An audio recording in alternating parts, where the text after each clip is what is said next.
할렐루야. 아멘. 오늘 하늘의 찬양을 들을 수 있어서 얼마나 기쁘고 행복한지 모르겠습니다. 찬양 너무 잘하시네요. 와우. 우리가 찬양을 할 때 사단이 우리의 곁을 떠난다고 이야기하십니다. 여러분 힘들 때, 어려우실 때 찬양하시기 바랍니다. 거기는 큰 용기와 힘이 생기게 되고 하나님의 능력이 임하는 가장 중요한 역할을 하게 됩니다. 귀신을 쫓아낼 때도 찬양을 하면 귀신이 떠납니다. 제가 몇 번의 귀신을 쫓아내는 경험들을 했는데, 기도하고 그리고 찬양을 하면 그 귀신이 정말 힘든 일들을 막 하는데 귀신 들린 사람으로부터 떠나는 것을 경험하게 됐습니다. 그래서 찬양이 얼마나 파워풀한지 하나님께서 우리에게 주신 큰 무기이기도 합니다. 그래서 여러분 찬양 많이 하십시오. 정말 온 교인들이 다 찬양하니까 너무 좋습니다. 제가 청년 때 와일드우드라고 하는 곳에 가서 훈련을 받았습니다. 공부도 하고 훈련을 받는데 하루 저녁에는 참 시골 미국 교회를 방문하는데 그 교회를 향하여 걸어가는데 멀리서부터 찬양의 소리가 들리는 거예요. 그래서 문을 열고 들어갔더니 온 교인이 찬양대야. 어린아이서부터 어른에 이르기까지 사부로 노래를 하는데요. 거기가 하늘인 줄 알았습니다. 천사의 노래 소리가 들리는데 얼마나 큰 감동을 받은지 모릅니다. 여러분 찬양 계속 하시길 바랍니다. 아마 오늘 찬양에서 최고 멋진 찬양이 될 것 같아서 기대가 됩니다. 그 다른 곡도 듣고 싶은데 거기 가서 꼭 듣겠습니다. 오늘은 우리 사랑하는 성도님과 함께 있는 이런 축복 또 행복이 있어서 너무나 좋습니다. 어제 저녁에 우리 미주교회 협회가 어떤 조직을 가지고 있고 어떤 일을 하고 있는지 잠깐 말씀드렸지만 어제 오시지 않은 분들을 위해서 좀 말씀드리기를 원합니다. 우리 미주교회 협회는 교회 수가 140여 개가 됩니다. 그리고 목회자 수가 140명 이상이 되고요. 열심히 일하고 계십니다. 또 성도님들의 수가 14,000여 명이 돼요.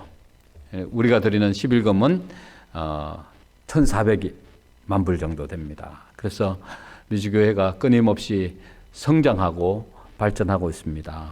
여러분들의 기도와 헌금 덕분입니다. 앞으로도 계속 기도해 주시고 또 이 협회가 발전할 수 있도록 물심양면으로 많이 도와주시길 바랍니다. 산하에 또 여러 기관들이 있어서 열심히 활동하고 계십니다. 미주시조사, 가얌, BMW, 오늘의 신앙, 미주한인장학재단, 해외동포원어기구, 나성삼육대학교.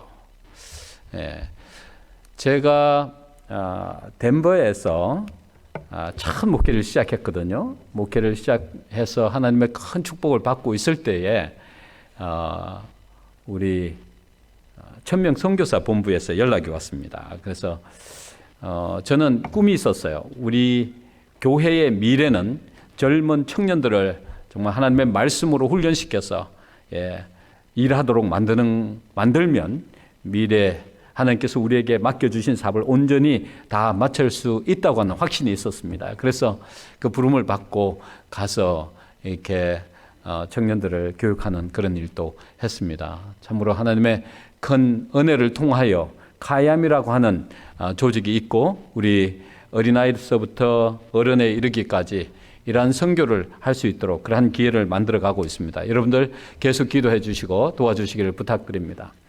우리가 개척 지역에 교회를 세우는 일을 하고 있는데요.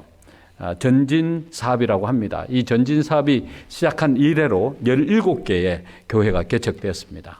지금 또 6개 지역에 개척을 하고 있습니다. 이 일을 위해서도 우리 목회자들께서 굉장히 수고를 많이 해주고 계십니다. 여러분들도 이 사업을 위해서 헌신해 주시고 기도해 주시길 바랍니다.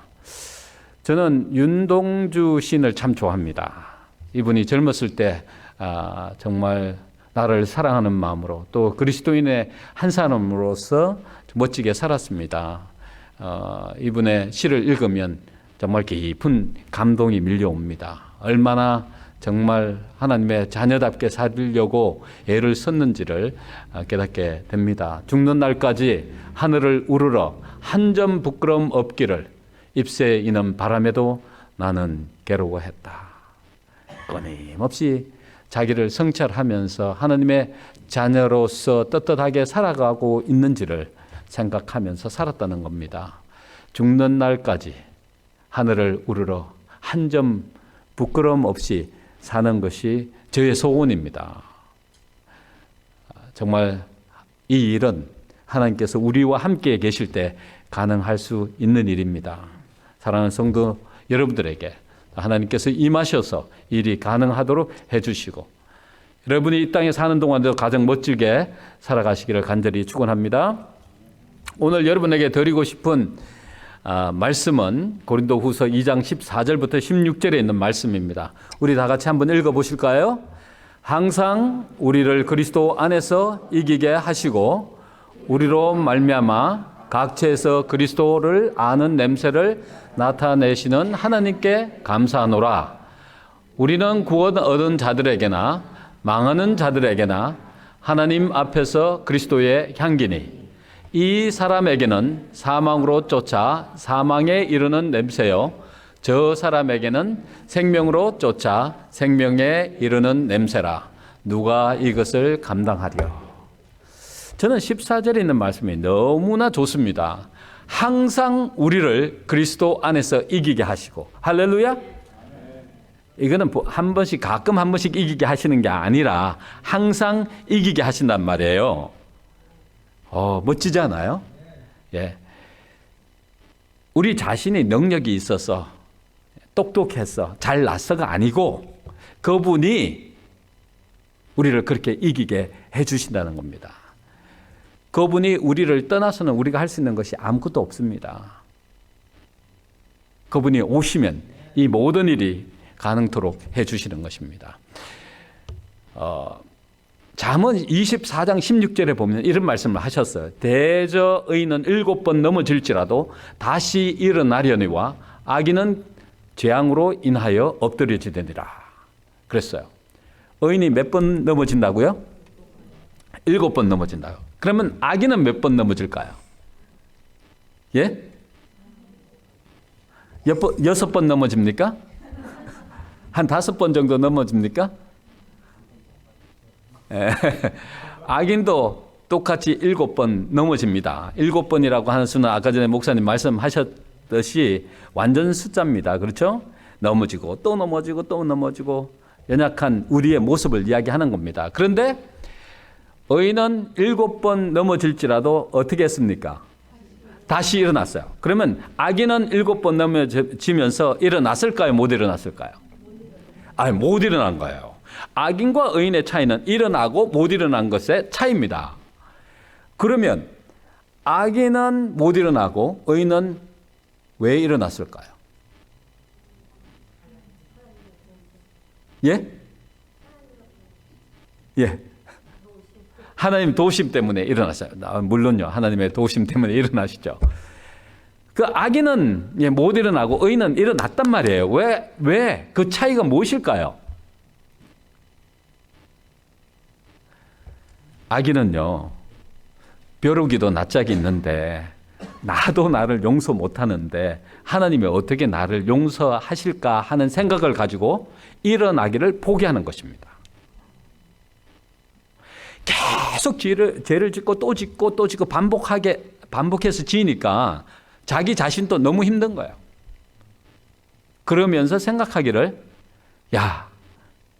나 같은 이 연약한 존재가 다시 일어나서 하나님께 가면 하나님이 받아주시지 않을 거야 라고 하는 생각. 이것이 그 사람을 악인으로 만들어버리는 것입니다.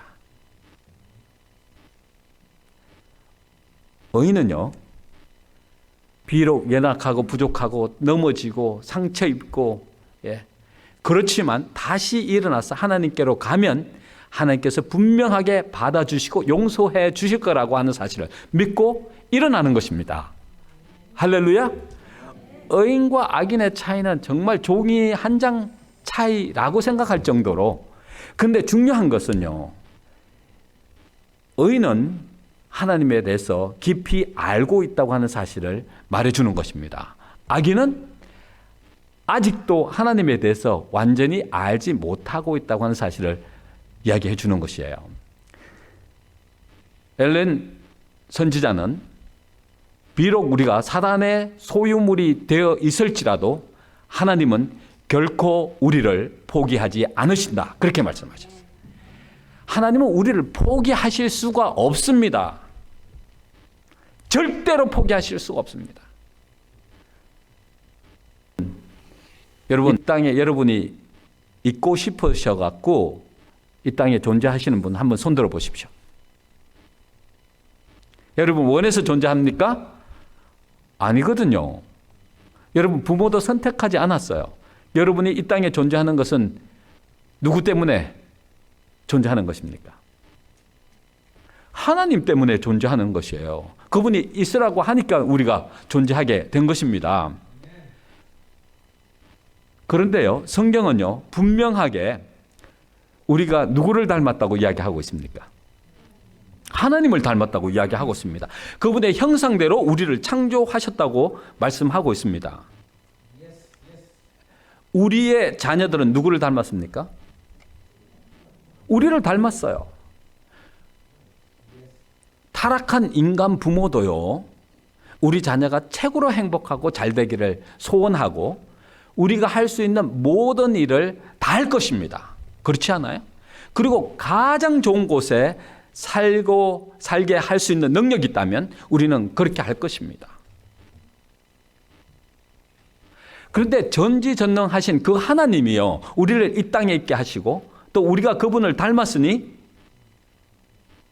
우리는 그분의 자녀들입니다. 그렇죠? 우리의 연약함을 너무나 잘 아세요. 우리의 부족을 너무나 잘 아세요. 그래서 우리를 가장 행복하고 죄가 없고 가장 아름다운 곳에 우리를 다 데리고 가서 살기를 바라시는 것입니다. 그래서 그분이 하실 수 있는 모든 일을 다 하시는 것이에요. 우리의 구원을 위하여 그분 밤낮 쉬지 않고 최선을 다하여 조금의 실수도 없이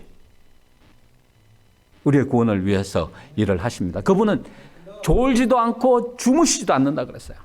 항상 우리를 바라보시면서 위험 가운데 빠질까 안타까우셔서 우리를 붙잡고 계신다고 하는 사실을 믿으시기 바랍니다. 목숨을 다하여 우리를 사랑하셨어요. 십자가는 너희들이 나의 목숨보다 더 소중하다라고 하는 사실을 말해주는 것이에요. 십자가는 그분의 생명보다 우리를 더 소중히 여기셨다고 하는 사실을 말해주는 것입니다. 그래서 그분이 십자가에 달려 돌아가실 때는 우리의 지은 모든 죄뿐만 아니라 미래에 지을 모든 죄까지도 다 해결하신 것입니다. 이 지구에 사는 모든 사람의 죄는 그분의 십자가를 통해서 다 이루어 놓으셨어요. 그것을 믿고 받아들일 때 그분께서 준비하신 그 의는 내 것이 되는 것입니다. 죄 없는 존재로 살 수 있는 축복과 특권을 누리게 되어 있는 것입니다. 로마서 4장 4절 5절에 있는 말씀을 보면 무슨 이야기를 하셨냐면 이 일하는 자에게는 그 삭을 은혜로 여기지 아니하고 빚으로 여기거니와 일을 아니할지라도 경건치 아니한 자를 의롭다 하시는 이를 믿는 자에게는 그의 믿음을 의로 여기시다니. 굉장한 이야기예요. 일을 하는 사람은 뭐냐면 내가 어떤 공로를 세워서 하나님께 인정받고 그 공로 때문에 나를 구원해 주시도록 하기 위해서 밤낮 쉬지 않고 노력하는 것을 일하는 것으로 표현하고 있는 것이에요. 그런데 그 반면에 일을 안 하는 사람이 있는데요. 그 사람은 뭐라고 생각하냐면 나같이 경건하지 못하고 부족한 사람일지라도 그분이 나를 사랑하시고 그분이 나의 죄를 대신하여 십자가에 달려 돌아가셨기 때문에 부족한 나를 구원하신 그분을 믿고 담대히 나가면 그것을 의로 여기신다는 거예요. 구원에는요, 여러분의 공로가 전혀 필요 없습니다. 이미 다 이루어 놓으셨어요. 여러분이 아무리 선한 일을 많이 하고 노력을 해서 어떤 공로를 세웠다고 할지라도 그 공로가 여러분을 구원해 줄 수 없습니다. 그 공로는 어떻게 만들어지냐면 그분이 오시면 자연적으로 만들어지는 거예요. 그 역사는요. 하나님이 오시면 우리가 상상할 수 없는 일들을 이루어 놓으십니다. 우리 삶을 통해서요. 얼마나 굉장한 일들. 성령의 9가지 열매는 성령께서 오시면 주렁주렁 맺히게 돼 있는 거예요. 그래서 성경에는 너희가 나를 떠나서는 아무것도 할 수 없느니라. 나는 포도나무여 너희는 가지니 저가 내 안에 내가 저 안에 있으면 이 사람은 과실을 많이 맺나니. 그 과실은요, 우리가 하나님께 붙어 있기만 하면 맺혀지는 거죠. 그 선한 행위들은 다 하나님께서 맺히도록 해주는 거예요. 그 아름다운 열매들이 주렁주렁 맺히도록 해주시는 거예요. 누가 계시면 됩니까? 하나님이 우리 안에 계시면 되는 겁니다. 그것 때문에 노력할 필요 없어요. 우리의 노력은 그분과 연결되기 위하여, 그분과 만나기 위하여, 그분과 커뮤니케이션을 통하여 그분을 닮아가도록 노력하는 것이에요. 그 외에 우리가 할 수 있는 것은 없습니다. 그래서 에베소서 2장 8절은 이런 말씀을 하셨어요. 너희가 그 은혜를 인하여 믿음으로 말미암아 구원을 얻었나니 이것이 너희에게서 난 것이 아니요 하나님의 선물이라. 구원은 뭐라고요? 선물이라고요. 선물은 어떤 사람에게 주어지는 거예요? 사랑하는 사람에게 주는 겁니다. 거저 주는 거예요. 값없이. 거저 주는 것이에요. 구원이 여러분 원하시면 모든 사람들이 다 갖게 되는 것입니다. 할렐루야. 아멘. 여러분 구원을 원하십니까? 하늘나라 가서 살기를 원하십니까? 이루어집니다. 믿기만 하면 여러분 넉넉하게 하늘나라 갈 수 있습니다. 왜냐면요, 그분이 우리를 이 땅에 있게 하시고 우리가 그분 때문에 존재하는 것이고 그분의 형상을 닮았기 때문에 그분이 우리의 운명을 책임져야 하는 것입니다. 하나님이 우리의 운명을 책임지셔야 해요. 중요한 것은 책임지도록 우리 자신을 하나님께 드리는 것입니다. 하나님, 제 자신을 드립니다. 저의 뜻대로 살지 않게 해주시고 아버지의 뜻대로 살게 해주십시오. So simple. 여러분이 할 수 있는 건 아무것도 없어요. 하나님께 해달라고 자신을 드리면 되는 것입니다. 그러면 그분이 주시고자 하는 모든 영적인 선물을 다 주시는 거예요. 할렐루야. 의인은 은혜의 보좌 앞에 담대히 나가는 것입니다. 하나님 앞에 담대히 나가는 것이에요. 그게 의인이에요. 여러분 넘어지고 실수하고 죄를 짓더라도 벌떡 일어나서 하나님 앞에 가십시오. 하나님, 잘못했어요. 용서해 주세요. That's it. 뭐가 더 필요해요? 우리 아이가 셋이 있어요. 아들만 셋이에요. 제가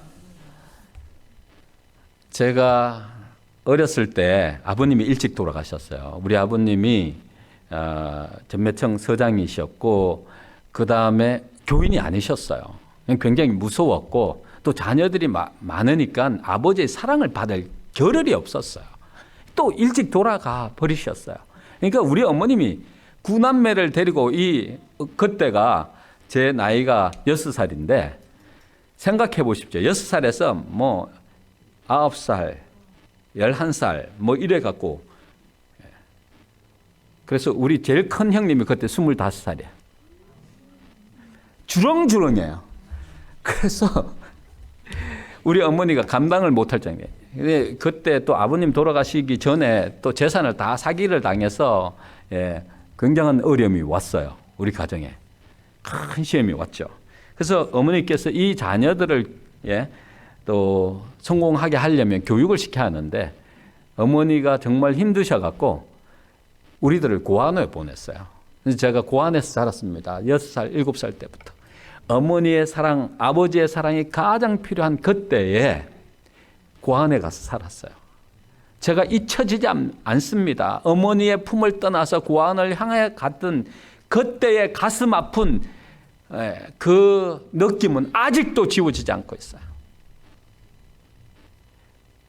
어머니가 보고 싶을 때 그 고아원의 문을 열고 살며시 도망 나온 일들이 여러 번 있었습니다.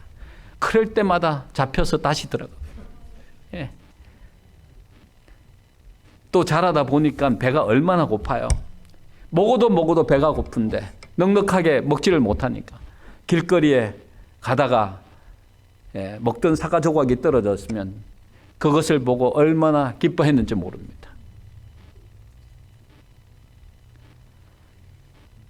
그러면서 생각하기를 왜 나는 이 세상에 태어나서 이런 고생을 해야 하나? 부모를 잘못 만났어. 이런 아픔과 고통을 경험해야 하나 하고 굉장히 원망도 많이 했습니다. 너무 힘들었어요. 국민학교 때는, 초등학교 때는 우리 담임 선생님이 내가 고아라고 해서 제일 뒤에 앉히고 나를 무시하고 멸시하고 그 선생님 얼굴도 안 잊어버려요. 지금도. 맺혀 있어요. 지금은 다 용서했습니다. 그러나 그것이 제 가슴을 얼마나 아프게 했는지 모릅니다.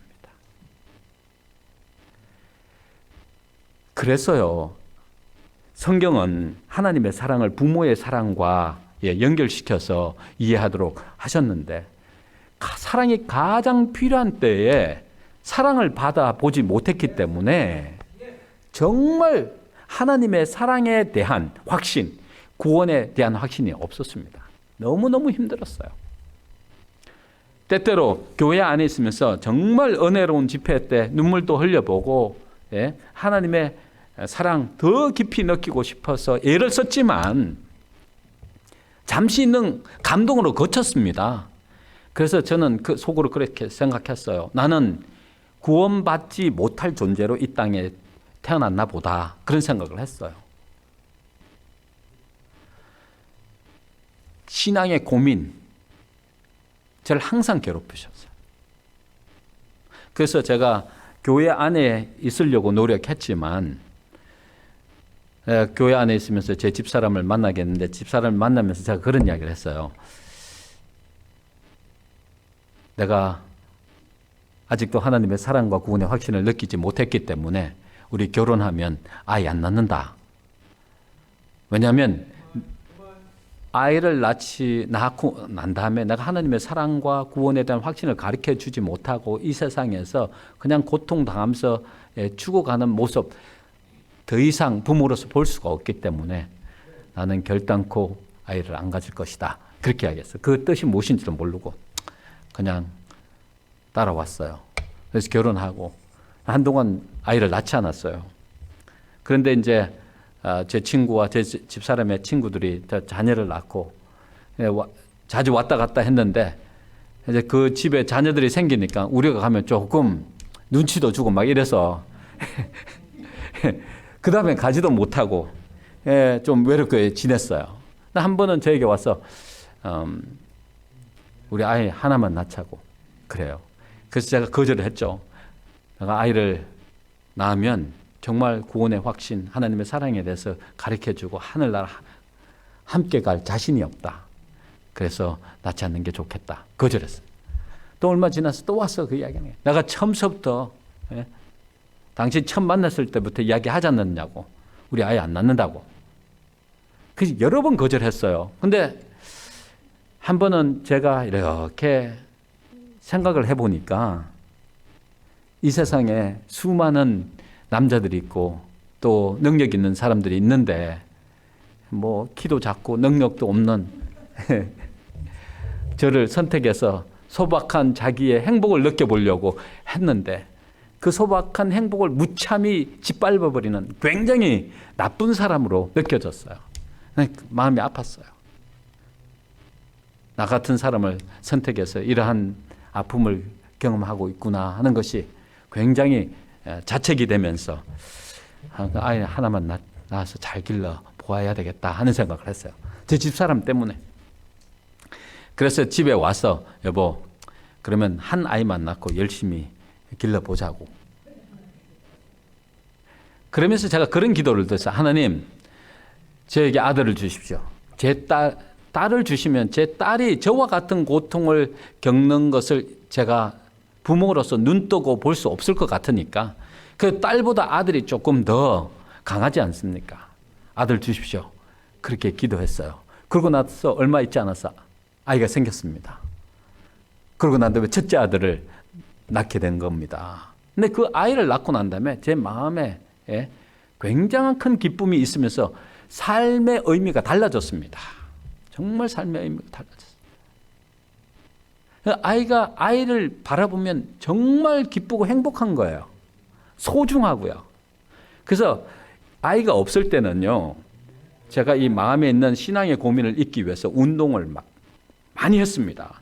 일요일 날은 축구하고, 그 다음 날은 제가 원래 전공이 신학 전공이 아닙니다. 미국에 와서 공학 전공을 해서 회사 생활을 하고 있었습니다. 그래서 AT&T라고 하는 큰 회사를 다녔는데 거기에 테니스 클럽이 있습니다. 1년에 한 120명에서 150명이 모여서 테니스 리그를 하고 그래서 랭킹이 있어요. 제가 이렇게 키는 작지만 랭킹 넘버 1이었습니다. 예. 그래서 거기에 몰두하면서 제 마음에 있는 신앙의 고민을 잊으려고 굉장히 노력을 많이 했죠. 그런데 아이를 낳고 나니까 그것들이 재미가 없어진 거예요. 일 끝나자마자 이제 집에 와서 아이를 보고 이렇게 지냈는데 한 번은 한 6개월이 지나고 한 번은 이제 집에 오니까 집사람하고 다 집에 있는 사람들이 뭐 일 보러 나가고 제가 아이를 보고 있었어요. 아이가 잘 놀다가 좀 지났는데 자꾸 얼굴이 벌개지면서 열이 나기 시작한 거예요. 그러면서 울기 시작하는 거예요. 제가 처음 당해보니까 이 아이를 어떻게 해주면 좋을지를 모르겠는 거예요. 그래서 업고 밖에 나갔다가 들어왔다가 해도 울음을 안 그쳐요. 뭐 얼려도 안 되고 아무리 노력해도 안 되는 거예요. 약 줄 생각도 모르고요. 그냥 당황해서 아이가 우니까 감당을 못 하겠는 거예요.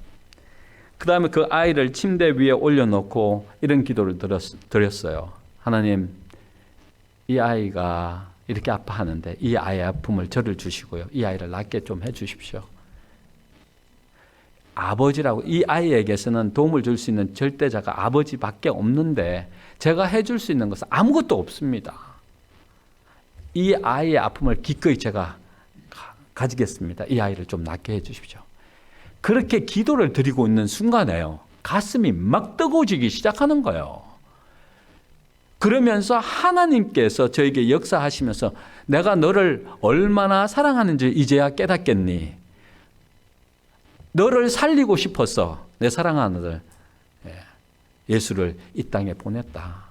너를 위해서 대신 죽게 하고 너를 영원히 살리도록 그렇게 내가 했다고 하는 사실을 알려주시는 거예요.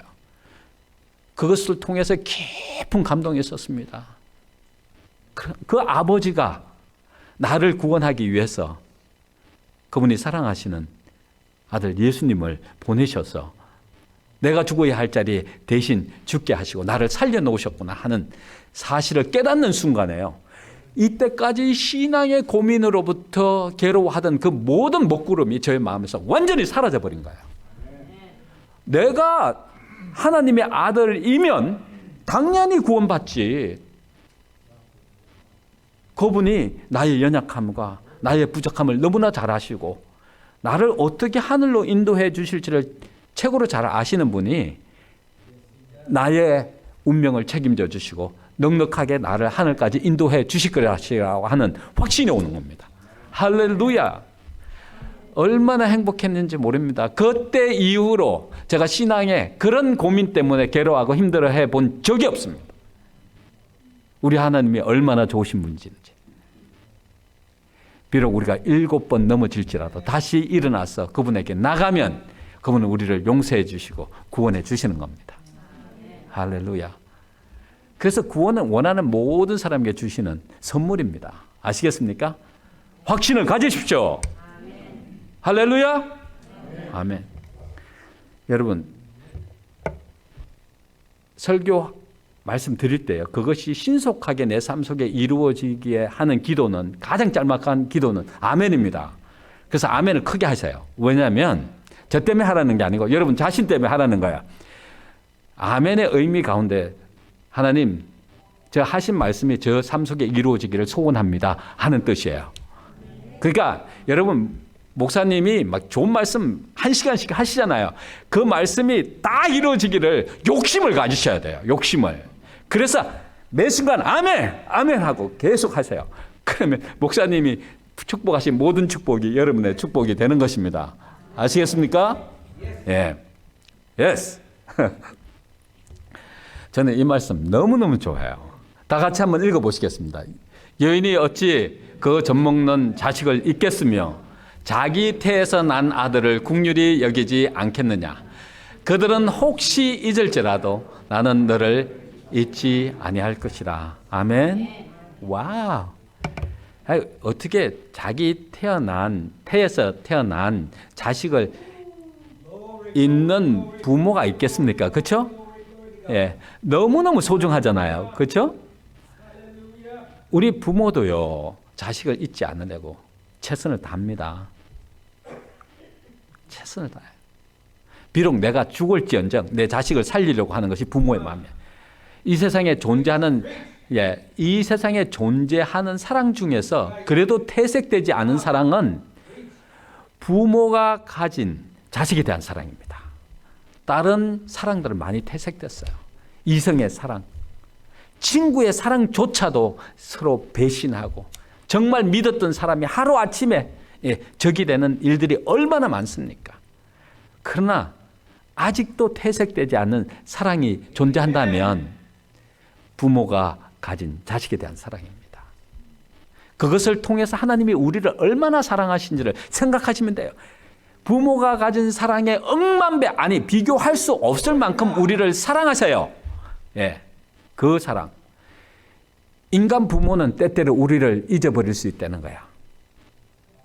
그러나 그 하나님은 우리를 결코 잊지 않겠다고 약속하십니다. 할렐루야. 아멘. 결코 잊지 않는다는 거예요. 결코. 예. 그래서 우리는 그분 안에서 항상 이길 수가 있는 겁니다. 우리가 능력이 있어서 똑똑해서 잘나서가 아니고 그분이 우리를 이기게 해주시는 겁니다. 할렐루야. 그건 약속이에요. 믿는 모든 사람에게 주시는 약속입니다.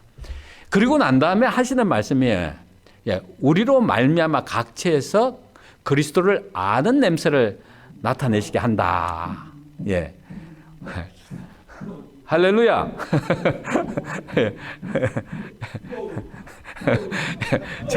제가 예전에 할렐루야. 우리 예전에 엔티옥 교회에서 그 찬양 축제를 할 때 소리를 많이 내시는 분이 계셨는데 저분이 여기 계신지 잘 몰랐습니다. 할렐루야. Thank you so much. For being with us. 그런데요, 사람은요, 무색, 무취의 사람 존재하지 않습니다. 항상 냄새가 나게 돼 있어요. 색깔이 있어요. 그럼 어떤 사람의, 내가 아는 사람의 이름을 대면요, 그 사람이 어떤 사람인지 어렴풋이 마음에 그려집니다. 그 이야기는 그 사람의 인간 냄새를 맡아냈다는 거예요. 그 인간 냄새가 내 마음속에 배겨 있다는 겁니다. 어떤 사람은 향기가 나고요. 어떤 사람은 그 반대, 악취가 난다는 거예요. 색깔이 있어요. 바라보면, 그 사람을 바라보면 기분이 좋은 색깔이 있어요. 어떤 사람은 저에게 잘못도 안 하고요. 잘못된 말도 안 했어요. 근데 쳐다보면 기분 나쁜 사람이 있어요. 괜히 쳐다보면 기분 안 좋아요. 왜? 이상하게. 향기가 있는 존재들은 쳐다만 봐도 좋습니다. 여러분, 꽃을 바라보면 기분이 나쁘십니까? 기분 좋죠? 이 푸른 풀들을 바라보면 기분 좋으십니까? 이 아름다운 대자연을 바라보시면 기분 좋습니까? 예, 왜 그럴까요? 모르시죠? 정로의 계단에 보면 그 해답이 있더라고요. 정로의 계단에 뭐라고 기록되어 있느냐면, 하나님께서는 내가 너를 사랑한다고 하는 메시지를 풀 한 포기, 꽃 한 송이에 다 담아 놓으셨다 그랬어요. 와, 그게 하나님의 사랑을 느낄 수 있기 때문에, 예, 우리가 바라만 봐도 기분이 좋은 거예요. 하나님께서 우리를 향하여 그분의 향기다. 사람들이 우리를 쳐다보면 냄새가 난다는 거예요. 좋은 냄새가 나면 기분이 좋을까요? 제가 한 번은 이 쇼핑몰에 가서 이렇게 뭐를 사려고 하는데 거기 매니저가 싹 지나가는데 향수가 얼마나 독한지 그 냄새 못 맡겠더라고요. 너무 지독하더라고요. 향수도 좋은 냄새가 있고 나쁜 냄새가 있다고 하는 걸 그때 알았어요. 예. 사람도요, 좋은 냄새도 나고 나쁜 냄새도 날 수 있다는 겁니다. 예. 근데 중요한 것은요, 그 냄새가 사람을 살리는 냄새가 될 수 있고요, 사람을 죽이는 냄새가 될 수 있다는 거예요. 예. 이 냄새라고 하는 건 에너지입니다. 에너지요. 예. 그래서 어떤 사람에게는 사망을 쫓아 사망에 이르는 냄새가 되기도 하고, 어떤 사람에게는 생명을 쫓아 생명에 이르는 냄새가 되기도 한다는 겁니다. 엄청난 파워가 있는 거예요. 제가 대학교 다닐 때, 전 뭐 대학을 미국에서 나왔으니까 그 홀리스틱 헬스라고 하는 클래스를 들었는데 많은 테라피스트들이 와서 강의를 했어요. 근데 한 번은 한 테라피스트가 와서 뭐라고 이야기하시냐면, 우리 몸에는 에너지가 있는데 그 에너지가 항상 우리 몸에서 발산된다 그러시면서 티백을 하나씩 주셨어요. 그것을 증명하기 위해서 티백을 하나씩 주셔갖고 가슴 위에 올려보라는 거예요. 그래서 가슴 위에다가 올렸더니 티백이 가만히 있다가 막 움직이기 시작해요. 나중에는 큰 원을 그리더라고요. 우리 막 티백이 막 움직이더라고요. 알고 보니까 우리 몸에서 에너지가 밖으로 나가는데 이 원을 그리면서 나가는 거예요. 근데 그 에너지가 어떤 사람에게는 생명을 살리는 에너지가 되기도 하고, 어떤 사람에게는 생명을 죽이는 에너지가 될 수 있다는 거예요. 말씀은 그렇게 이야기하고 있지 않습니까?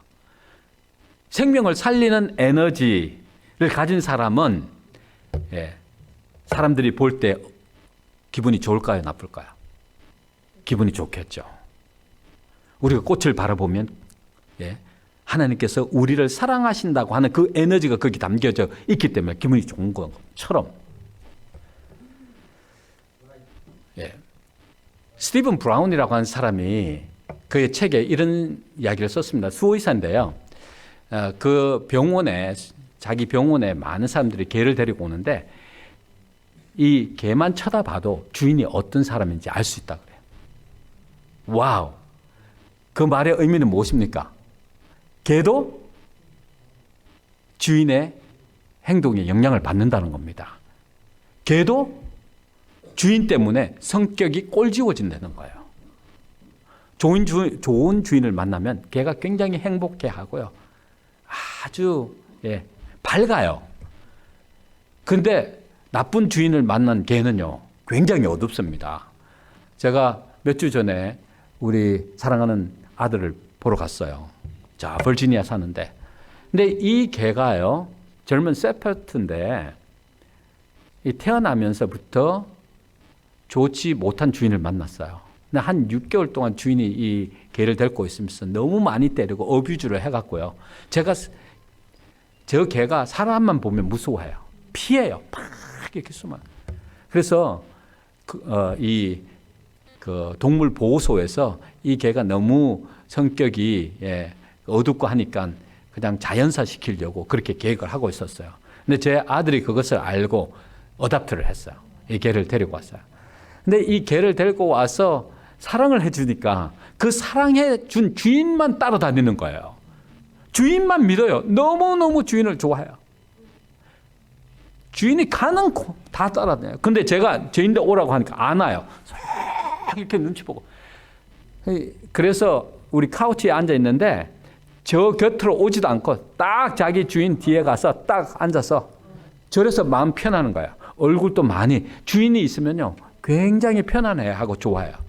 주인이 없을 때는 눈치를 보면서 불안해하고 초조해하고요. 여러분 개도 저런데 여러분 자신이 풍기는 그 에너지가요 여러분과 함께 사는 가족들에게 얼마나 많은 영향을 미치고 있는가 한번 생각해 보시기 바랍니다. 여러분이 가지고 있는 모든 영향력이요 여러분의 가족에게 행복을 만들든지 불행을 만들 수 있다는 거예요.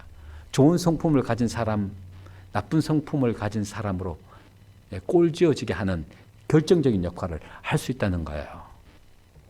그렇다면 우리는 얼마나 주의해야 하겠습니까? 그렇죠? 마태복음에 보니까요 한 사람이 두 주인을 섬길 수 없대요. 이 영의 세계는 우리가 아는 두 주인이 존재합니다. 사망으로 쫓아 사망에 이르는 냄새를 풍기게 하는 주인이 있고요. 생명으로 쫓아 생명에 이르는 냄새를 나게 하는 주인이 있습니다. 교회 정원에 보니까 이런 이야기를 했어요. 하나님께서는 이 세상에서 당신의 백성들을 시험하신다. 이곳은 하나님 앞에 나타나게 적합하게 되도록 만드는 장소이다. 여기 이 세상에서 이 마지막 시대의 사람들은 어떤 능력이 그들의 마음에 영향을 미치고 그들의 행동을 지배하고 있는지 보여줄 것이다. 만일 그것이 거룩한 진리의 능력일 것 같으면 그것은 선한 행동을 하게 할 것이다. 그것은 받아들인 자를 고상하게 해주고 그를 거룩하신 그의 주님처럼 고상하고 관대하게 해줄 것이다. 할렐루야. 와, 거룩한 진리의 능력이 임하게 되면 우리는 선한 행동을 하게 하고 그 진리의 영처럼 거룩하고 고상하고 관대하게 될 것이다 라고 말씀하는 것입니다. 그 반면에요 악한 천사들이 마음을 지배하게 되면 여러 가지 면에서 그 사실이 나타날 것이다. 그리고 그 열매는 이기심과 탐욕과 교만과 악한 정욕이 될 것이다. 여러분 우리가 이런 마음을 품고 있으면 사람들이 우리를 볼 때 기분이 좋을까요 나쁠까요? 당연히 나쁘죠. 사람을 죽이는 에너지가 그 속에 있는데. 아까 전처럼요 우리를 선한 행동을 하게 하고 고상하게 하고 남에게 관대하게 사랑을 베푸는 그런 사람이라면 좋은 냄새가 나겠어요? 나쁜 냄새가 나겠어요? 당연히 좋은 냄새. 우리가 어떤 주인을 선택하느냐에 따라서 어떤 에너지를 발산하느냐가 결정되는 것입니다. 우리는 피조물이기 때문에요 영적인 에너지를 만들어낼 수 있는 존재가 아닙니다. 어떤 영이 우리에게 와서 우리의 심령을 지배하느냐에 따라서 우리의 모습이 꼴지워지는 겁니다. 할렐루야. 하나님이 오셔야 해요. 그래야지 우리는 향기를 바라는 아름다운 사람, 거룩한 사람이 될 수 있는 것입니다. 그분이 오셔야 돼요. 그분이 오셔야만 우리가 행복해질 수 있는 거야. 순결해진 마음에는 모든 것이 변화된다. 품성의 변화는 마음속에 그리스도가 내재하신다는 증거다.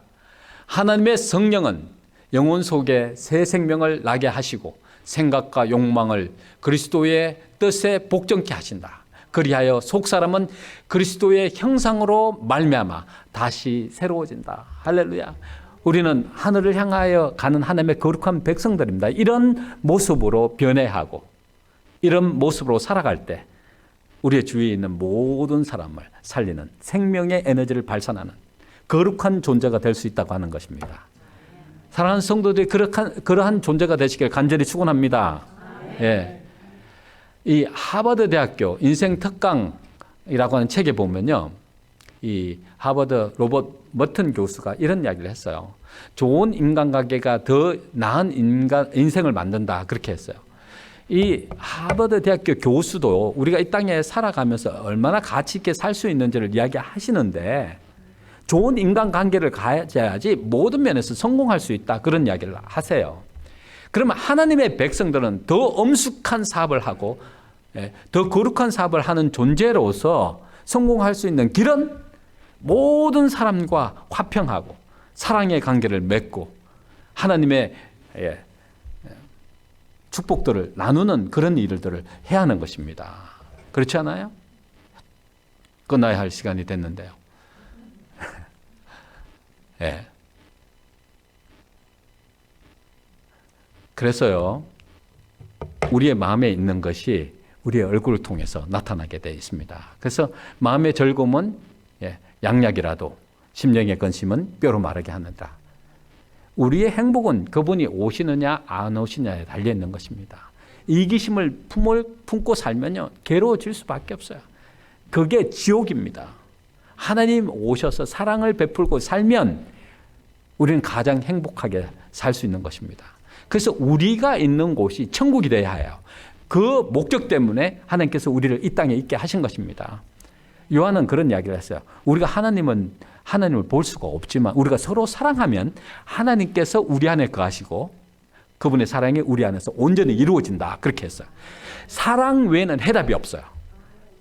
아까 전에 꽃을 바라볼 때 하나님의 사랑을 느끼기 때문에 기분이 좋은 것처럼 우리 가슴 속에 하나님의 사랑을 품으면 위대한 힘이 생깁니다. 죄를 이길 수 있는 힘뿐만 아니라 영혼을 살릴 수 있는 힘이 생기는 것이에요. 그것은요, 하나님의 율법을 자연적으로 지켜지도록 되어버리는 것입니다. 사랑은 율법의 완성이다. 우리가 사랑하는 사람들, 주위에 있는 사람들을 정말 사랑하게 되면요, 그분의 물건을 탐내지 않습니다. 아무리 줘도 안 아까워요. 다 줘도. 근데 어떻게 죄를 짓습니까? 우리 하나님을 사랑하게 되면요, 율법을 범하지 않아요. 그분의 이름을 망령되이 일컫지 않습니다. 안식일 잘 지킬 거예요. 그러면 자연적으로 율법을 완전하게 지킬 수 있습니다. 율법 자체만 지키려고 하면 지킬 수 없어요. 그분이 오셔야 돼요. 그분이 오셔서 그 사랑을 듬뿍 담아 주시면 자연적으로 지켜지는 것이 율법입니다. 우리 스스로 지킬 수 있는 거 아닙니다. 오셔야 해요. 마지막 대환란, 제가 어제 저녁에 혼란 시대에 하나님께 주신 마지막 경고에 대한 이야기를 했는데요. 이 대환란을 통과할 수 있는 유일한 길은요, 그분의 뜨거운 사랑이 채워지면 넉넉하게 통과할 수 있는 힘이 생깁니다. 사랑 외에 해답이 없어요. 사랑 외에 희망이 없습니다. 가장 위대한 사람이 될 수 있는 유일한 길은 뭐냐면요, 하나님의 사랑이 우리 마음속에 채워지는 것입니다. 그 외에 해답이 없어요. 그분이 주실 수 있는 모든 사랑을 다 주셨어요. 내 가슴이 차갑고 냉랭하면 십자가를 바라보십시오. 예수님을 바라보십시오. 그분이 나를 위해서 얼마나 사랑하셔서 나를 위해서 돌아가셨나고 하는 사실을 깨닫게 되면 사랑이 채워집니다. 신앙의 가장 중요한 부분이 사랑이에요. 내 속에 하나님이 계신가 계시지 않는가는 내가 사랑하며 사는가 그렇지 않은가에 따라서 보여지는 것입니다. 하나님은 사랑이시고 사랑이 있는 곳에 하나님이 계시고 하나님이 계신 곳에 사랑이 있는 것이에요. 사랑하는 성도 여러분, 이곳을 천국으로 만들어야 합니다. 어떠한 사람이 와도 하나님의 임재가 있구나 하는 사실을 느낄 수 있는 것은 여러분들이 서로 사랑하는 것이에요. 전도는요, 우리가 사랑을 할 때 자연적으로 이루어지는 겁니다. 우리 속에서 생명을 살리는 에너지를 느낄 수만 있다면 사람들은 우리 곁을 떠나지 않습니다. 절대로 떠나지 않아요. 그게 진실된 전도입니다. 선교. 우리가 일부러 사랑을 실천하지 않으면서 의식적으로 사람들을 교회 안으로 데려오려고 하는 것은 도리어 나중에 준비되지 않은 우리 때문에 진리를 거절하는 그런 엄청난 불행이 있을 수 있는 겁니다. 중요한 것은 우리가 먼저 준비되어야 해요. 중요한 것은 우리가 서로 사랑하고 하나님 앞에 준비될 때 그 위대한 일은 우리 속에서 이루어지는 것입니다. 그분의 사랑이 와야지 행복해요. 그분의 사랑이 와야지 기뻐요. 그분의 사랑이 와야 희망이 있어요. 그래서 마지막으로 드리고 말씀 마치겠습니다. 시간이 없기 때문에 이거예요. 내가 다 같이 함께 읽으시겠습니다. 시작. 내가 사람의 방언과 천사의 말을 할지라도 사랑이 없으면 소리나는 구리와 울리는 꽹가리가 되고, 내가 예언하는 능이 있어 모든 비밀과 모든 지식을 알고 또 산을 옮길 만한 모든 믿음이 있을지라도 사랑이 없으면 내가 아무것도 아니요. 내가 내게 있는 모든 것으로 구제하고 또 내 몸을 불사르게 내어줄지라도 사랑이 없으면 내게 아무 유익이 없느니라. 그래서 시바이처 박사는요, 인간의 가치는 그가 가지고 있는 사랑으로 평가할 수 있다 그랬어요. 인간의 가치는요, 그 속에 사랑이 있는가 없는가에 따라서 결정되는 것입니다. 사랑이 있으면 배우지 못하고 가진 것 없어도 가장 멋진 가치를 가진 존재로 살아갈 수 있는 것이에요.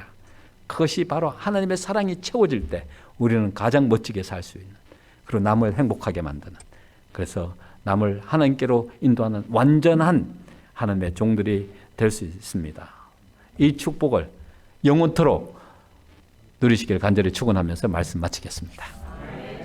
하늘에 계신 아버지, 이제 오셔서 예수 그리스도의 피로 우리의 모든 허물과 죄를 용서해 주시고 우리의 삶의 주인이 되어 주시고, 이제부터는 우리의 뜻대로 사는 것이 아니라 하나님의 뜻대로 살아가는 거룩한 하늘 백성 다 되도록 축복하여 주시옵기를 예수님의 성으로 간절히 기도드리옵나이다. 아멘.